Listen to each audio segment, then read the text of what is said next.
Olá, saudações cordiais a todos. Vamos iniciando, vamos aguardar os primeiros a ingressarem em nossa live.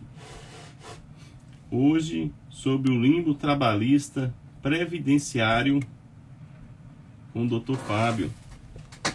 Vamos aqui incluí-lo na live, aceitar. Quem está ingressando, boa noite. Boa noite, doutor. Boa noite, Dr. Fábio. Tudo bem? Vamos aqui fazer o ajuste da câmera após o ingresso. Sim, claro. Quem está ingressando agora, bem-vindo, bem-vinda. Estamos aqui no Instituto GPI, na nossa segunda semana de Medicina do Trabalho. Hoje vamos tratar do limbo trabalhista previdenciário. Ontem tratamos muito bem sobre a síndrome de burnout, também com o Dr. Fábio. Quem está ingressando, fiquem à vontade. Podem fazer durante a live, o chat fica aberto para comentários, algum questionamento. E estamos aqui em um evento, que é a segunda semana de Medicina do Trabalho, um evento que integra a pós-graduação em Medicina do Trabalho. Nossa pós-graduação, podem acessar o site do Instituto GPI, temos aqui todos os módulos, uma pós-graduação com 22 módulos, superior a 360 horas, são 440 horas, um diferencial de também a prática, não somente a teoria, temos módulos práticos, professores de renome dentro da medicina do trabalho em âmbito nacional.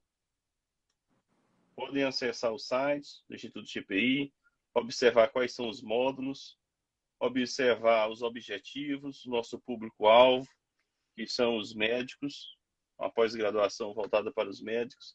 Você que é médico, tanto o médico recém-formado como o médico experiente que já tem RQE em outra área e agora deseja atuar na medicina do trabalho, essa pós-graduação é voltada para os colegas médicos. E vou apresentar aqui o Dr. Fábio Martins. Dr. Fábio Martins é médico do trabalho, ele integra o corpo clínico do Hospital Albert Einstein, é médico do tráfego, tem a pós-graduação em medicina do trabalho pela USP, pós-graduação em medicina legal e perícias médicas pela Faculdade de Ciências Médicas da Santa Casa de São Paulo, é também bacharel em Direito, tem MBA em Gestão pela FGV e é sócio-diretor de uma clínica de medicina de tráfego e psicologia do trânsito na cidade de São Paulo. Isso mesmo. Eu vou me apresentar, que é necessário para quem está nos acompanhando. Sou o professor Saulo Soares, sou o coordenador da pós-graduação em Medicina do Trabalho pelo Instituto GPI. Sou médico do trabalho, com experiência na iniciativa pública e na iniciativa privada. Também sou advogado e professor da Universidade Federal do Piauí. Tenho um doutorado em Direito na área exatamente do direito privado, com tese na área da saúde do trabalhador. Então, tenho esse foco voltado para essa ligação entre o direito e a medicina do trabalho, que é exatamente o que a gente vai discutir aqui hoje com o Dr. Fábio. A nossa live, certamente, quem atua na medicina do trabalho já se deparou com uma condição dessa. Uma condição, Dr. Fábio, que gera muitos debates, que o trabalhador fica aflito, que ele fica sem seu salário, sem receber o benefício do INSS, sem saber a quem recorrer, como que irá arcar com suas contas. Muitas vezes a empresa não dá uma solução para aquilo, simplesmente deixa o trabalhador meses ali naquela condição, até ele buscar um advogado para identificar o que deve fazer. Mas antes disso, a atuação do médico do trabalho é fundamental. Não só a atuação do médico do trabalho no consultório, Mas eu sempre digo que o médico do trabalho é um gestor. O médico do trabalho é um assessor da empresa pública, um assessor da empresa privada. Ele atua, então, em uma assessoria à gestão superior da empresa.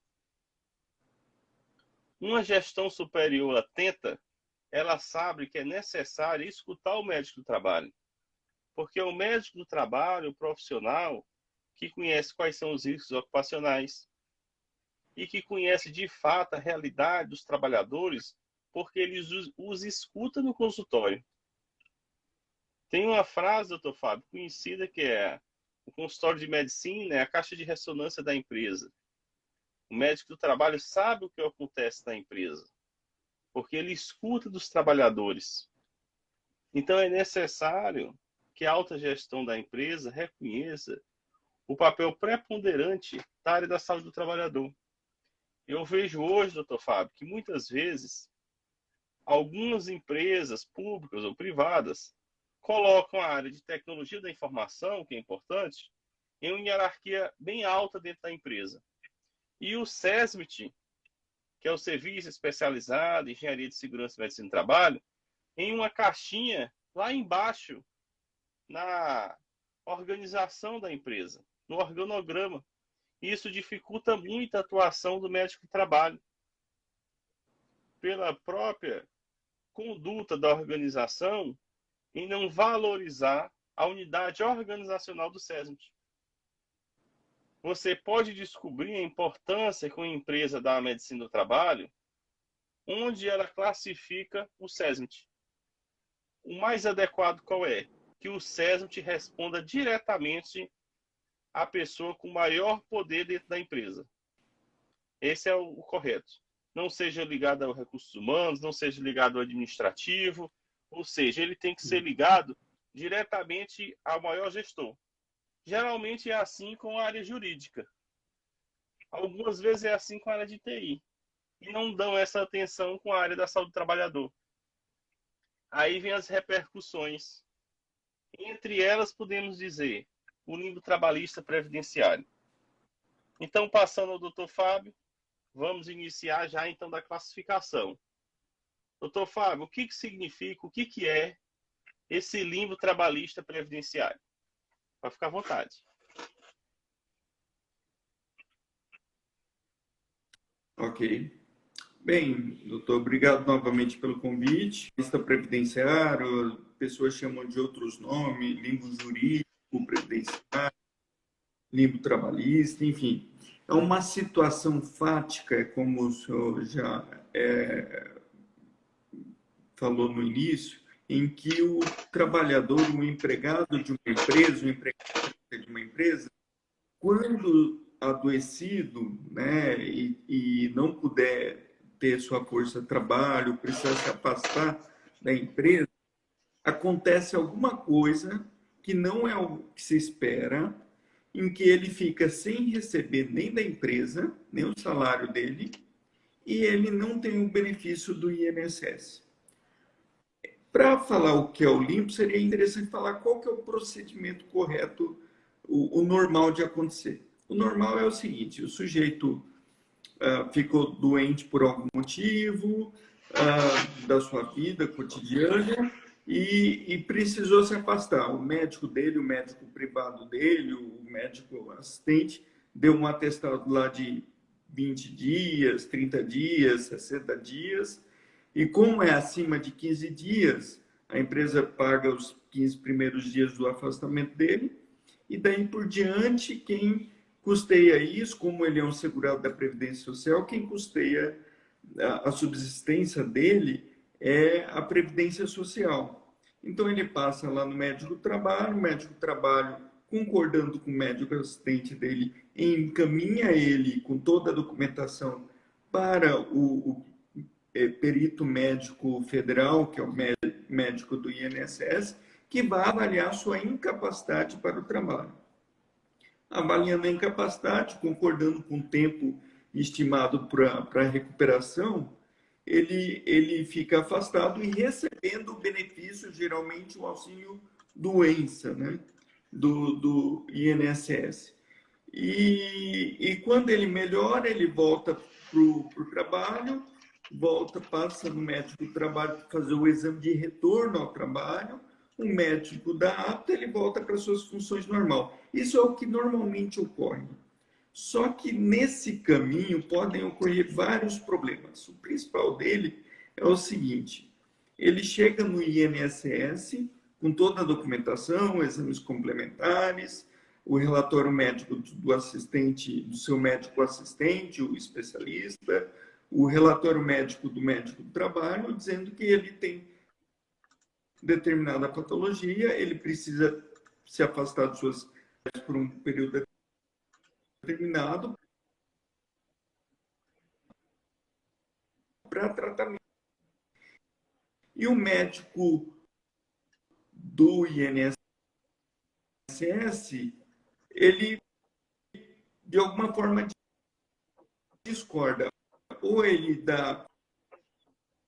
fala, não, eu considero que ele está capaz para o trabalho, capacidade dele, ou ele reconhece uma capacidade que ele possa ficar em repouso, mas não por aí teve um pedido de prorrogação porque precisou de mais tempo para tratar. E quando retorna para a empresa, ele passa no CESMIT, passa no médico do trabalho, para um exame ocupacional, um dos cinco exames ocupacionais previstos na NR7, que é o exame de retorno ao trabalho. E nesse momento, o médico do trabalho discorda do médico do INSS, dizendo, não, ele fala que você pode voltar ao trabalho, eu acho que eu não concordo. Inclusive, tem um relatório médico do seu médico assistente dizendo isso, e para poupá-lo, para não prejudicar ainda mais o agravo à sua saúde, eu vou te dar um inato. Então, acontece um equívoco nesse momento em que a empresa não o recepciona e, portanto, equivocadamente acredita que não, e por isso mesmo, como ele não vai estar trabalhando, não vai estar prestando seu serviço, a empresa acredita que não pode, não deve pagar o seu salário. E o INSS já negou o benefício, ele também fica sem receber do INSS. Essa situação, inclusive, pode se perdurar, porque daí o médico do trabalho, às vezes, manda ele de volta para o INSS não reconhece a incapacidade dele, manda de volta para a empresa e ele fica nesse ping-pong, fica desamparado, sem receber o seu salário e sem receber o auxílio doença previdenciário. E essa situação é o que se chama de limbo, né? A gente vai falar mais um pouco do limbo daí para frente, se ele existe, se ele não existe, mas basicamente é isso, é uma situação fática em que o trabalhador fica desamparado, sem receber nem na situação de sinistro e nem na situação de normalidade do salário dele. Vejam só, então, né? A dificuldade que o trabalhador encontra nessa situação. Ele sofre de uma doença, é encaminhado ao INSS, o INSS após reconhece que ele já pode faltar ao trabalho, e o médico do trabalho da empresa, que está ali dentro e sabe qual é o risco mesmo específico, diz assim, não, isso é perigoso. Por exemplo, um trabalhador que opera ponte rolante dentro de uma indústria. Ele sabe ali que aquele trabalhador não tem condições de retornar. E muito se dá, doutor Fábio, porque ainda há uma discussão que o perito médico federal utiliza um conceito de capacidade e incapacidade, enquanto o médico do trabalho utiliza aquele conceito de aptidão e inaptidão. Isso é um grande debate, se tem diferença ou não, como que ocorre. Na prática, o que vem sendo? O perito médico federal vai querer avaliar se essa capacidade é genérica para qualquer trabalho, enquanto o médico do trabalho está pensando na função específica que aquele trabalhador exerce dentro da empresa, a aptidão. Então, muito do conflito ocorre por essa divergência de entendimento conceitual do médico. Se vai você vai utilizar um conceito de aptidão, um conceito de capacidade, e se são iguais ou se tem uma diferenciação. Então, vejam só a importância de debater esse tema. E o questionamento que fica, o doutor Fábio, é o seguinte: se existe esse limbo trabalhista previdenciário, que eu no dia de ontem até comentei que há quem use o termo penumbra trabalhista previdenciária. Então é porque o direito, até hoje, em 2022, não foi capaz de solucionar isso. É uma falha da nossa legislação brasileira que permite o limbo trabalhista previdenciário. O que é que o doutor Fábio considera sobre isso? Não acredito nisso. Poderia ser uma situação em que o legislador esqueceu e não considerou uma situação fática como essa. Mas não é o que ocorre, né? Por quê? Porque toda a celeuma em torno do limbo previdenciário, trabalhista, previdenciário, ocorre em torno do Instituto da suspensão do contrato de trabalho. Tanto a lei previdenciária, que é a lei 8.213, quanto a lei trabalhista, a CLT, no seu artigo 476, e no caso da 8.213, o artigo 63, elas trazem um texto muito semelhante, falando quando que a empresa pode deixar de pagar o trabalhador. Ela considera que, enquanto perdurar o auxílio-doença, está suspenso o contrato de trabalho, ou seja, a empresa está desobrigada de pagar o trabalhador. Por dedução lógica, obviamente que, uma vez não concedido o auxílio-doença ou cessado o auxílio-doença já concedido, automaticamente a suspensão do contrato de trabalho deixa de existir. O contrato volta a ter força e vigor. Logo, automaticamente, a empresa o trabalhador já está à disposição da empresa, como previsiona no artigo 4º da CLT, e, portanto, ela já deve pagar o salário do empregado. Ou seja, o momento em que a empresa deve pagar o salário ocorre lá na decisão do médico do INSS e não na decisão do médico do trabalho. E é aí que está a confusão. A maioria pensa que a empresa só precisa voltar a pagar o trabalhador quando o médico do trabalho dá o apto, e não é o que ocorre. Isso ocorre quando o médico, o perito federal, considera capaz para o trabalho. E então não existe limbo de fato jurídico. O limbo existe por equivocada interpretação das empresas e dos médicos do trabalho. Então é um limbo fático e não jurídico. As leis, o arcabouço jurídico, ele prevê a situação e ele dá como solucionada esse impasse, que não é um impasse, na verdade. Mas até a jurisprudência reconhece isso, inclusive. E é farta a jurisprudência no sentido de que, uma vez cessado o benefício previdenciário, automaticamente o trabalhador já está à disposição do empregador e, portanto, merecedor do seu salário. Aí pode passar a ideia de que o exame de retorno ao trabalho, o exame ocupacional, lá junto com o médico do trabalho, pode ser alguma coisa inútil, e não é, tá? Aqui é importante falar o seguinte: a lei que institui a carreira do perito médico federal, ela fala que em duas qualificações interessantes. Fala que ele tem a atribuição exclusiva de emissão de parecer conclusivo quanto à incapacidade laboral. Se é assim, logo o que o médico do trabalho deve fazer nesse exame de retorno ao trabalho nada mais é do que acatar. Essa é a sugestão que a gente faz. O apto, ele é automático. Quando o médico do trabalho está fazendo o exame admissional, o periódico demissional, ele fundamenta o seu parecer de apto ou inapto baseado no exame clínico, nos exames complementares, na pessoa que está ali à sua frente. Ele examina e chega à conclusão, comparando e corroborando com a função pretendida daquela pessoa, se ele está apto ou não àquela função, aos riscos inerentes àquela função. Já no exame de retorno ao trabalho, o fundamento não é o mesmo.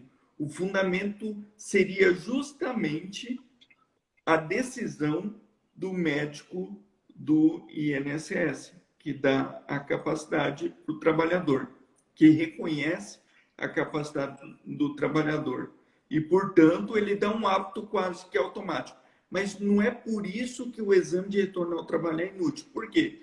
Porque, normalmente, nem sempre o trabalhador volta com essa decisão do INSS em plena capacidade para o trabalho. Aí cabe ao médico do trabalho verificar a função que ele exerce, as tarefas atribuídas àquela função e decidir a melhor forma de readaptá-lo ao seu retorno ao trabalho, de modo que a sua função e as atividades a ela inerentes não piorem, não agravem ainda mais seu quadro de saúde, proteja o trabalhador e favoreça uma recuperação enquanto ele ainda estiver trabalhando, né? E com relação a essa diferença, toda vez no direito que a gente vê termos diferentes, a gente tem uma tendência a atribuir significados diferentes a esses termos, né? Que é o caso que o médico do INSS fala em incapacidade ou capacidade para o trabalho, enquanto o médico do trabalho fala em aptidão ou inaptidão para a função, né? Mas quando a gente vai ler as normas que atribuem esses termos, basicamente elas dão significados semelhantes, porque ao contrário do que muitos pensam de que o médico do INSS fala de capacidade para qualquer trabalho ou para o trabalho de maneira geral, a lei, na verdade, fala que o perito médico federal estará analisando o trabalho habitual do periciando, né? Então, basicamente, o termo incapacidade ou capacidade correlaciona diretamente com aptidão e inaptidão, sem muita diferença prática, no caso, né? Vejamos uma situação concreta, Fábio, que a gente vê que acontece. O trabalhador chega no consultório de medicina do trabalho para o exame de retorno ao trabalho. Ele já chega ali com um humor mais corricido, com um comunicado de decisão do INSS que tem que voltar ao trabalho. Ele já entrega em mãos do médico do trabalho dizendo: eu não tenho condições de voltar. Eu não vou ter condições, o médico... Isso aí é a alegação do trabalhador, não estou falando. Ele chega dizendo: o perito não me examinou, ele não olhou meus exames, ele não fez exame físico, ele só me liberou. Eu não quero voltar. Aí o médico do trabalho vai lá, examina, vê as condições, e então manda de volta para o INSS e dá inapto. Olha o que acontece. E não anota no prontuário que o trabalhador apresentou a manifestação de não querer retornar ao trabalho. Passa um tempo, é comunicado de uma ação judicial trabalhista. O trabalhador culpa o médico do trabalho de impedir dele voltar ao trabalho. O INSS mandou eu voltar e esse médico do trabalho me deu inapto. Ele não deixou eu retornar. Vejam só que situação. E o médico do trabalho se recorda: mas eu recordo aquela pessoa que pediu para não voltar. Mas ele não fez o registro disso. Não ficou registrado em prontuário e nem buscou a assinatura do trabalhador nesse registro. Vejam só que situação que muitas vezes o médico do trabalho vai perceber com o tempo que pode acontecer com ele. E a questão é, o médico do trabalho, ele pode dar inapto no exame de retorno ao trabalho ou não? O que o doutor Fábio acha sobre isso? Eu entendo, assim, muitos dos que acreditam que o médico pode dar inapto, eu, inclusive, fazia parte desse entendimento também, que era mais um entendimento médico, né? Fundamentava que pode, sim, dar inapto para ele, porque por conta da autonomia médica, né? A pessoa está na minha frente, do outro lado tem um colega médico, perito, que é um ser humano que também é falho, que pode ter cometido alguma falha. Então, portanto, ali na minha frente, eu teria uma melhor. Eu não poderia delegar minha decisão para ele. Eu pensava dessa forma. Só que a solução jurídica que não é uma solução médica, vai no sentido contrário. Você não está deixando de cuidar do seu trabalhador ali na sua frente quando você acata o ato do perito. Mesmo quando o trabalhador fala que não quer voltar, e isso é um ponto interessante, importante se frisar, de que a opinião do trabalhador, ela deve ser ouvida, mas ela não pode ser um parâmetro para a conclusão médica, né? O médico tem que decidir baseado na medicina e na lei, né? Ele não pode basear no que o trabalhador quer, a pessoa quer. A mesma coisa, a gente está no consultório, chega alguém falando que tem isso, tem aquilo, porque viu no Google, e já chega pedindo exame, já chega, eu quero essa ressonância, eu quero esse remédio. Não, o médico tem que avaliar e tem que ver se aquilo está de acordo com a medicina, né? Então, o médico, ele pode dar o apto sem medo, corroborando com o médico com o perito federal, e esse é o meu posicionamento hoje, não só por conta daquela definição da carreira do perito médico federal que eu acabei de falar, que é a ele que cabe o exclusivo, a atribuição de emitir parecer conclusivo sobre a incapacidade do trabalhador, mas também porque justamente na jurisprudência os julgados vão citar muito a Lei 605 de 1949, que fala sobre os atestados médicos. No artigo 6º, parágrafo 2º, se não me falha a memória, trata ali a hierarquia dos atestados médicos, né? Então, coloca em grau superior e de prioridade o parecer, o atestado de um médico da autarquia federal, no caso do INSS.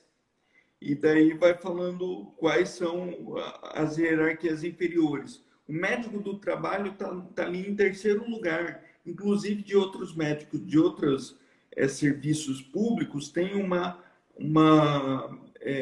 prioridade acima do médico do trabalho. E o médico particular tem a menor prioridade. Esse é o outro motivo pelo qual corrobora de que o médico do trabalho não está infringindo nem os seus preceitos éticos ao corroborar apenas com o perito do INSS.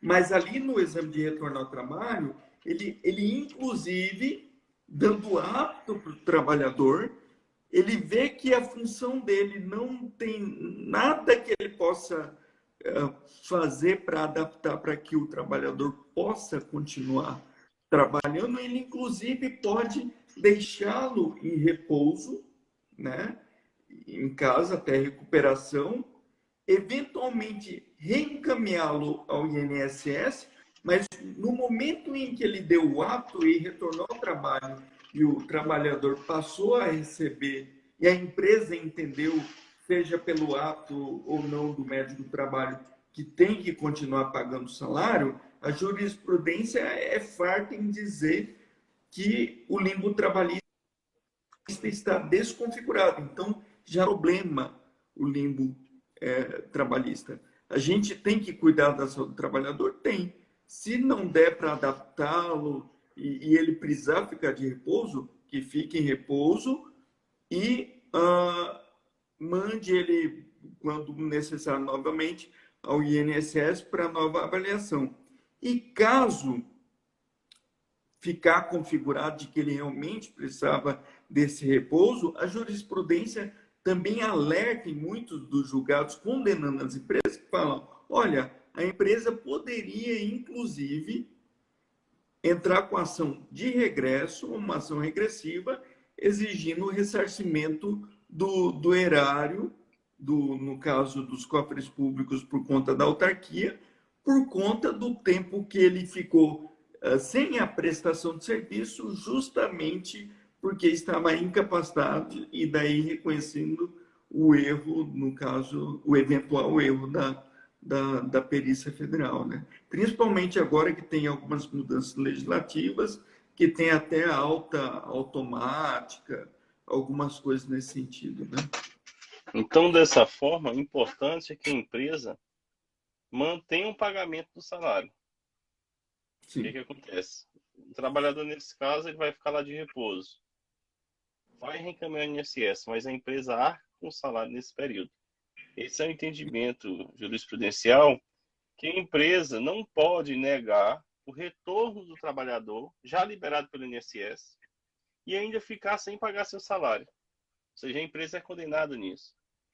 E o que o doutor Fábio falou sobre a Lei 605 está lá na súmula 15 do Tribunal Superior do Trabalho.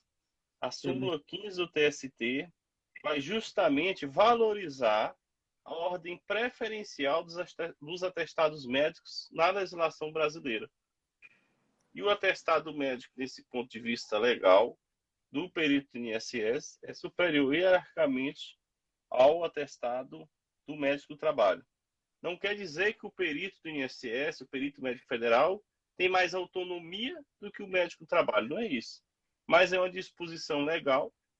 A lei de 600 de 1949, apesar de antiga, ainda está em vigência. E a súmula do TST é de 2003, que reforçou aí no âmbito do TST essa hierarquia legal. E ainda me recordo de um parecer do Conselho Federal de Medicina, parecer do CFM, norma vinculativa também, parecer 54 de 2015. Vejam só a ementa. A relatora foi a conselheira, a nossa presidente da ANANT, doutora Rosilane. Sim. Ela dispôs, então, na ementa, que não há sustentação legal para que o médico do trabalho deixe de cumprir a decisão do médico perito previdenciário.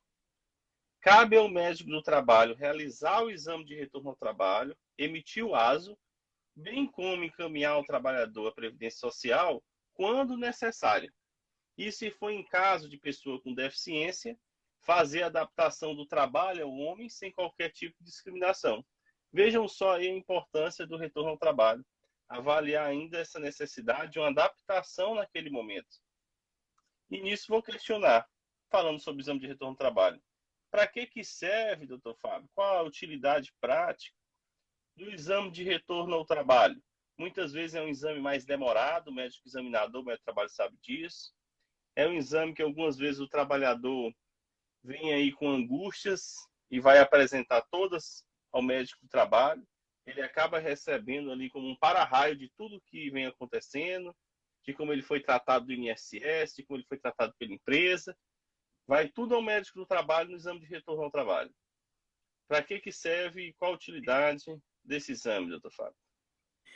É justamente um momento que o médico do trabalho tem para verificar qual que é o quadro clínico corrente atual do trabalhador que está retornando está convalescente ou já está completamente recuperado. Porque a partir dessa análise é da onde ele vai tirar a decisão de como ele vai ser reinserido dentro da empresa. Se o trabalhador tiver completamente recuperado de sua moléstia, ele vai voltar para a sua função normal sem maiores problemas. No entanto, se ainda e vale dizer aqui que o médico de trabalho é bom que tenha um bom relacionamento também com o médico assistente que acompanha o trabalhador durante com a doença que ele apresenta, né? Justamente para saber quais são as limitações que esse trabalhador está apresentando naquele momento de retorno ao trabalho, o prognóstico, ou seja, por quanto tempo vai levar essa recuperação, qual que vai ser o grau de recuperação dessa pessoa, inclusive dentro das diretrizes da própria NR7, eu não tenho aqui no momento, mas fala de que o PCMSO prevê o retorno gradativo ao trabalho do trabalhador que está se recuperando. Então, o momento do exame de retorno ao trabalho é justamente o momento que o médico vai falar, olha, esse trabalhador pode assumir a sua função original, desde que evite tal e tal e tal e tal tarefa, evite longas caminhadas, evite escada, evite peso, evite trabalho exaustivo, enfim, a situação fática vai determinar qual que é o cuidado especial que o médico do trabalho vai ajudar na prescrição das tarefas dele. E ajudar por quê? Porque a prescrição da tarefa, das funções, cabem à chefia imediata do trabalhador, né? Então, o momento do exame de retorno ao trabalho também é um momento de ele estabelecer, inclusive pode colocar essas restrições ou recomendações no ASO, né, no atestado de saúde ocupacional, que uma via fica com o próprio trabalhador, outra via fica com a empresa, mas ele pode se valer de outros meios de comunicações oficiais da empresa para comunicar a chefia direta, o próprio empregador, dos cuidados que esse trabalhador vai ter que ter dali para frente até nova avaliação. Importante dizer que é um momento também que ele vai determinar de quanto em quanto tempo ele vai passar a ver esse trabalhador, a reavaliar se já está melhor, se dá para rever algumas recomendações, algumas restrições ou não, até o momento que ele está bem para voltar à sua função original. Pode ser o caso também de uma readaptação total. Dentro da empresa não tem uma perspectiva dentro daquele quadro clínico dele de uma melhora substancial com o tempo. Isso tem que ser visto juntamente com o médico assistente dele. E nesse caso, é possível uma readaptação total de função dentro da empresa, perene, sem necessidade de novas revisões. Ou, eventualmente, até reencaminhar de volta ao INSS para uma reabilitação, se for o caso, né? Isso geralmente pessoas que ficam com graves sequelas, né? Que não conseguem fazer nada parecido com o que fazia antes atualmente. Nesse aspecto que foi falado, a NR7 está bem tratada, a nova NR7, né? Item 7591, no retorno, no exame de retorno ao trabalho, a avaliação médica deve definir a necessidade de retorno gradativo ao trabalho. Vejam a importância da atuação do médico do trabalho. Ele vai determinar esse retorno gradativo, porque algumas vezes a empresa e os próprios colegas de trabalho estão ansiosos para o retorno daquele trabalhador. No primeiro dia de retorno, após 90 dias de afastamento por uma doença, pegue aqui, você vai ter todas as metas como você estivesse trabalhando normal. Você tem as mesmas metas que todo mundo que está aqui fazendo. Vejam só como ele é recepcionado, né? Por isso que o Sim, médico do trabalho tem que encaminhar para a empresa a necessidade de uma restrição e a importância desse retorno gradativo. Ele não vai voltar já no cumprimento de metas como os demais colegas de trabalho.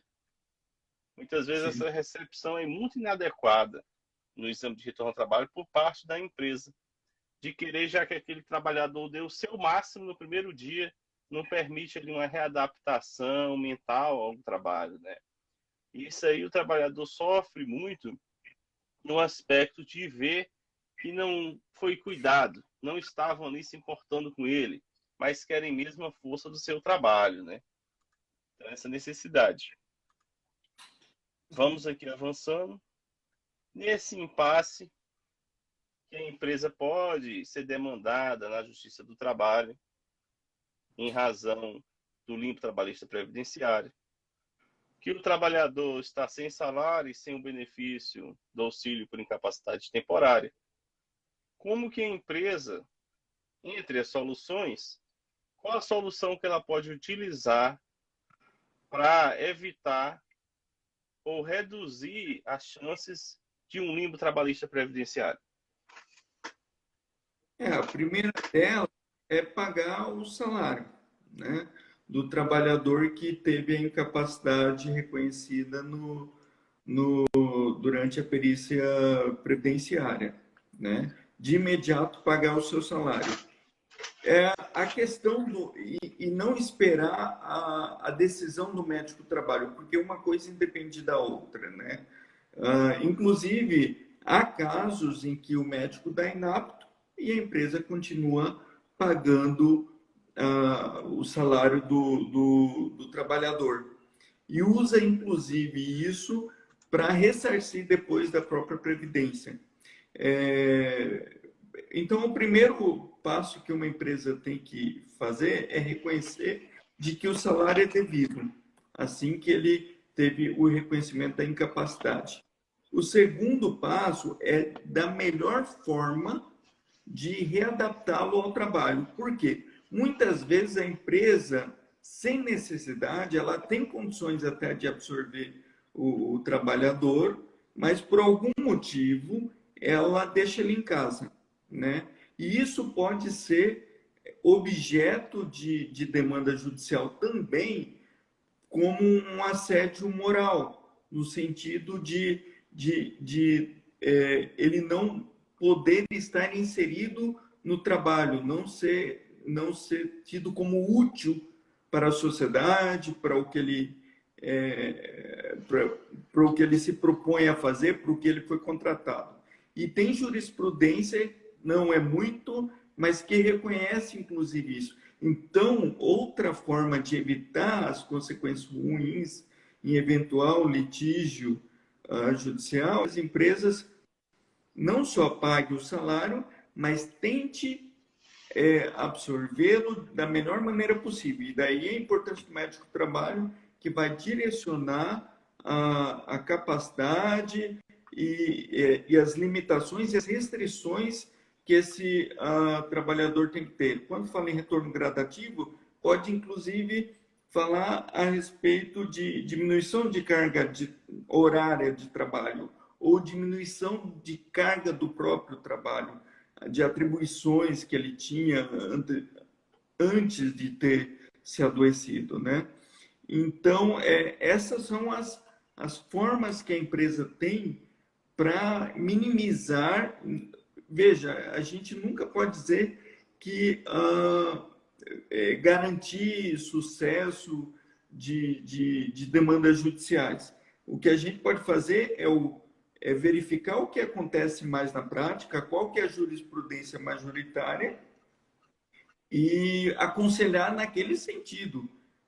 Mesmo assim, pode haver divergência e tal, mas como muitas empresas são grandes, tem muitos trabalhadores, indo nessa linha, a chance dela minimizar as consequências das demandas judiciais são muito grandes, né?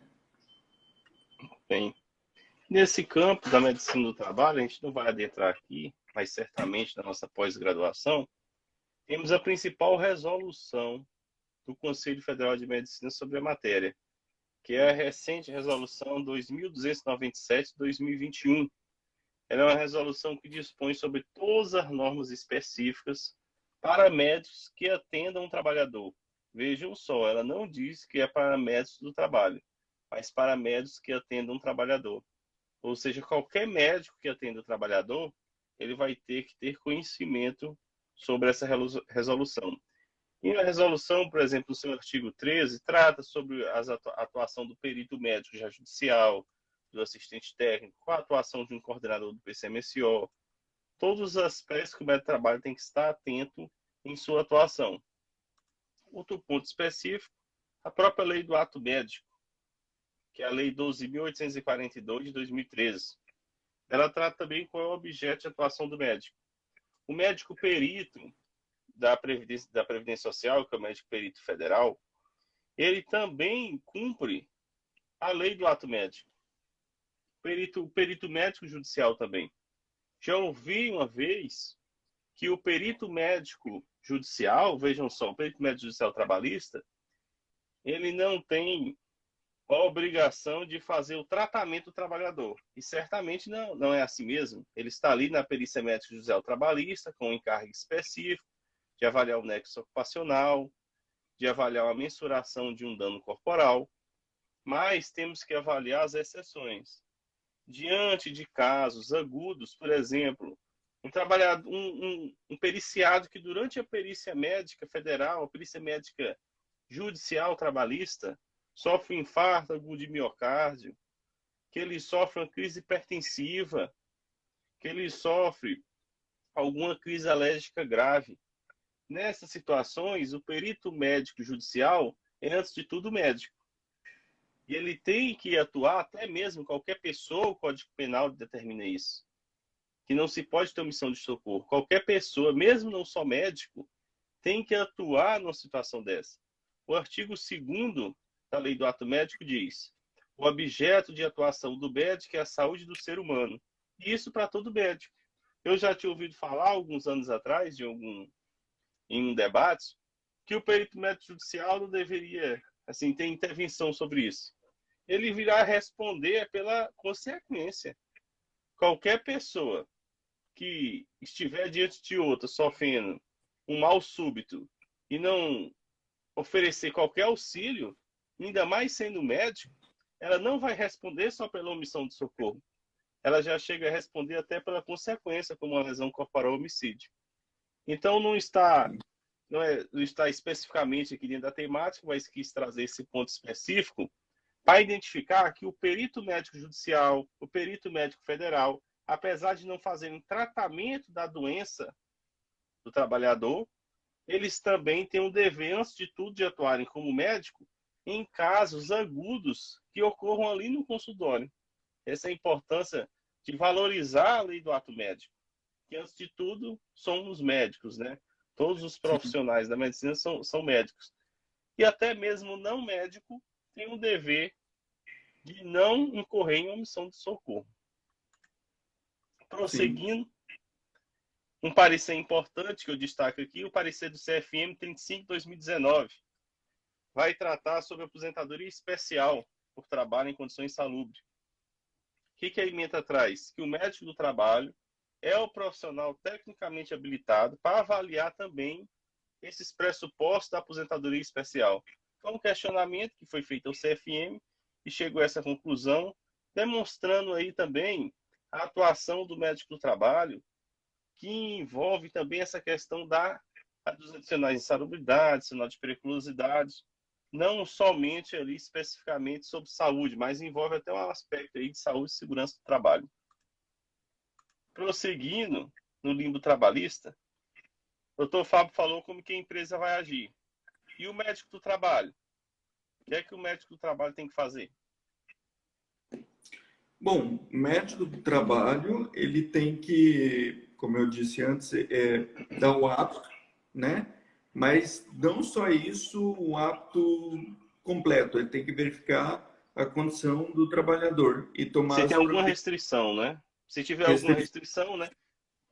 As recomendações devidas, conversar com a chefia, deixar bem claro e acompanhar periodicamente para ver se estão sendo observadas essas recomendações e, eventualmente, até suspender as recomendações, essas restrições.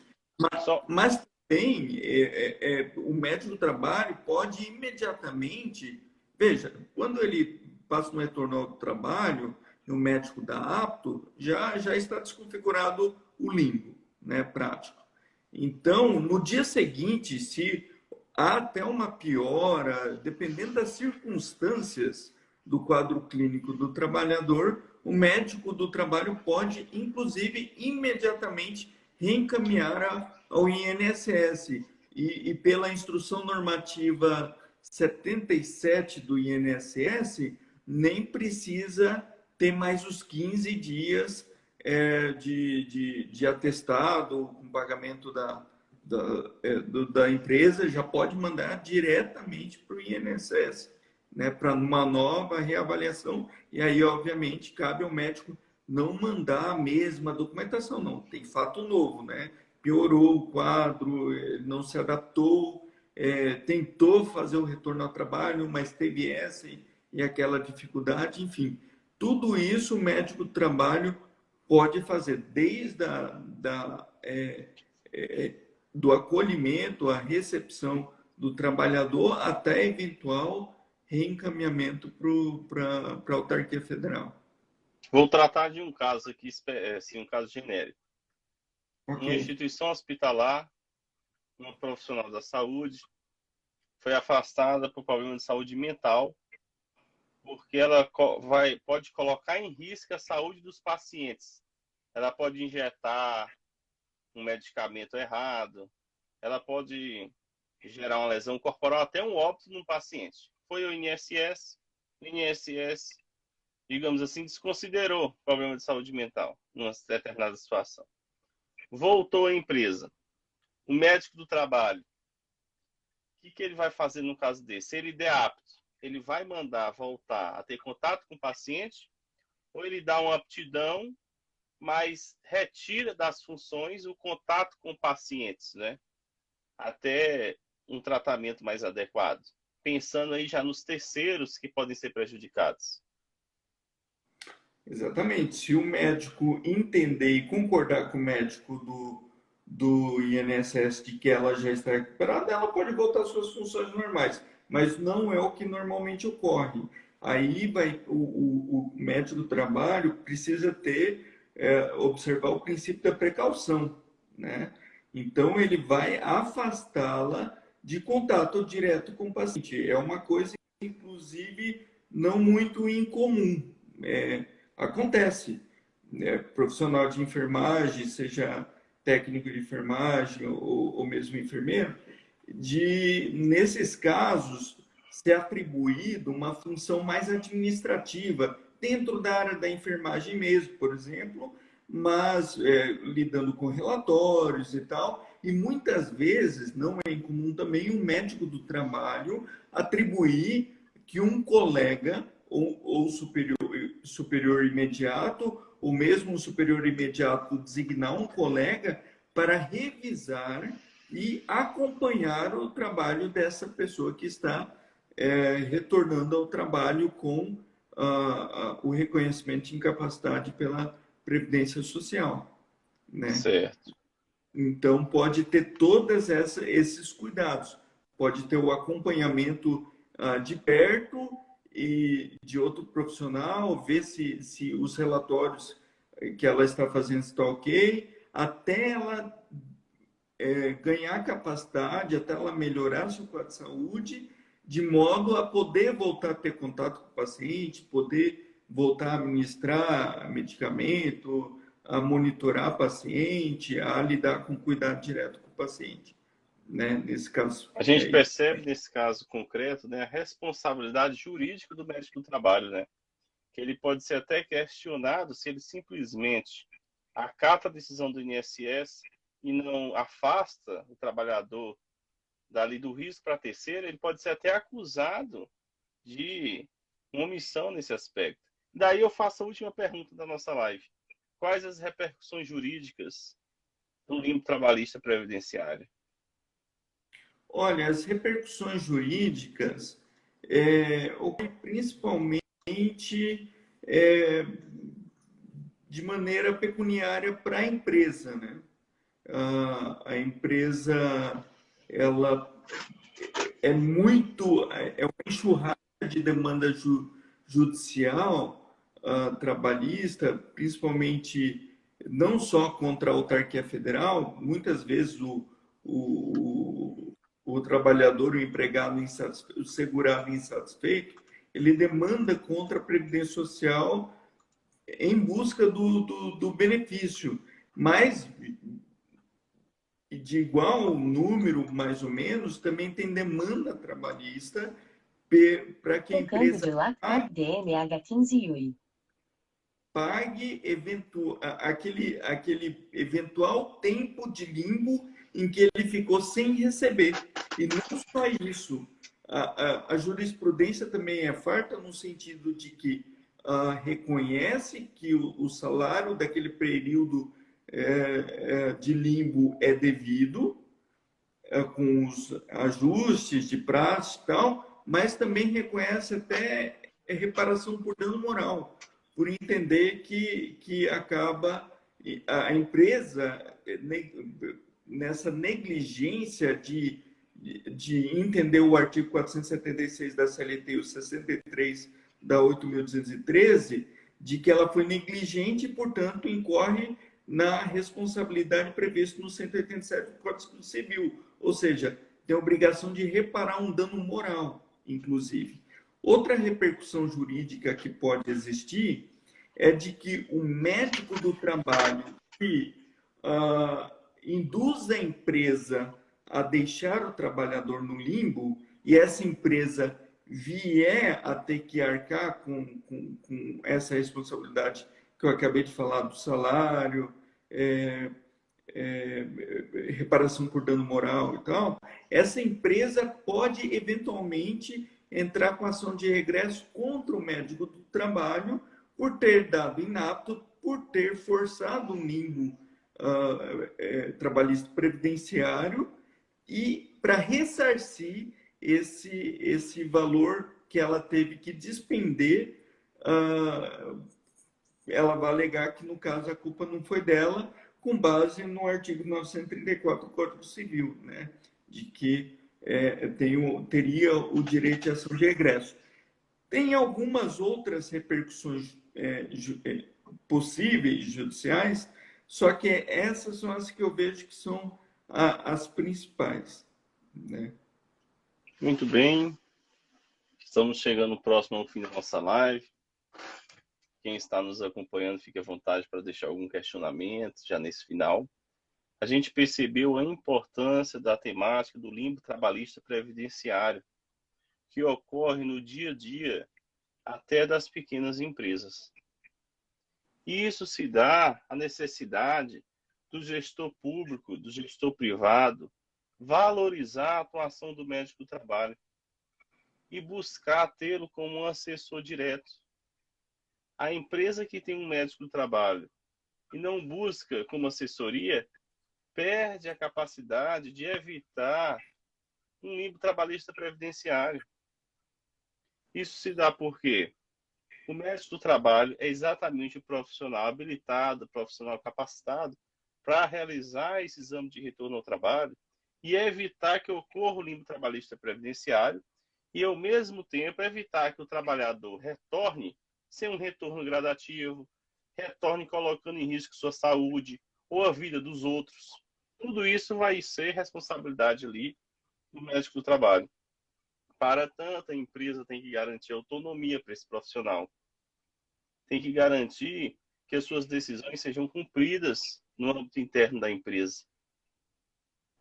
Então, finalizando, agradeço a presença de todos, os que irão assistir a nossa live já após gravação.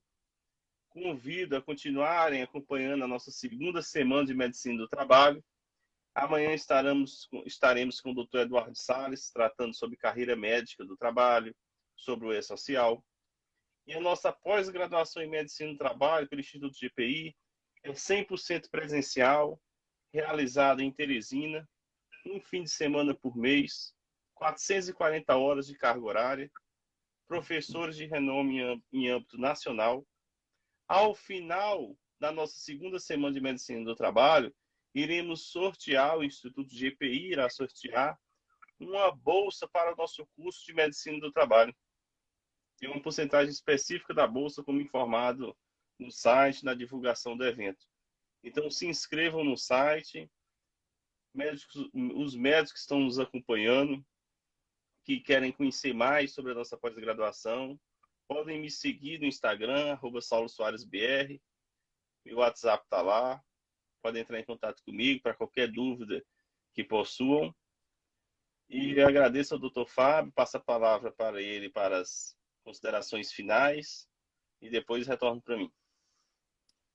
Muito bem, eu agradeço a oportunidade mais uma vez, doutor Saulo.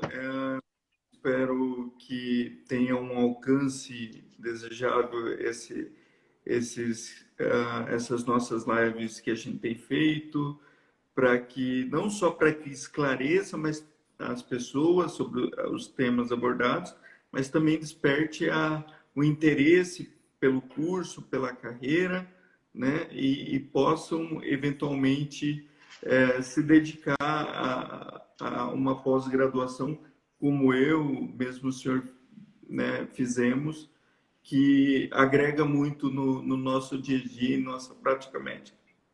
Exatamente. E o campo da medicina do trabalho é um campo do presente e do futuro. A pandemia demonstrou a importância do cuidado com a saúde do trabalhador. E as empresas cada vez estão mais atentas a isso. E amanhã a gente vai discutir a carreira do médico do trabalho. Aguardamos todos vocês amanhã, às 7h30 da noite, encerrando a nossa segunda semana de medicina do trabalho. Muito obrigado a todos, muito obrigado, doutor Fábio, pelo convite. Uma boa noite. Boa noite.